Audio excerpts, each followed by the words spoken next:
এমনিতে আমি কোথাও গেলে বাইক নিয়ে যাই, আজ সাইকেল বার করছি, তেলের খরচটা বাঁচিব আর কি।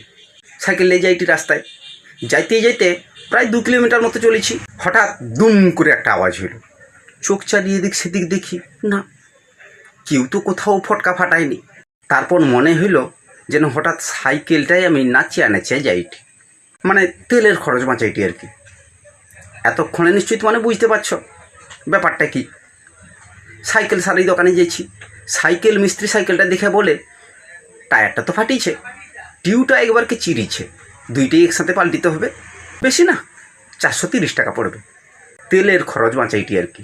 সাইকেল সারাই করে যখন সাইকেলটা উটকি ধরলি তখন রাত হয়েছে, আর কোথাও নাই যায়, মুখ মুড়িয়া ঘর ঘুরে আইলি, তেলের খরচ বাঁচাইটি আর কি।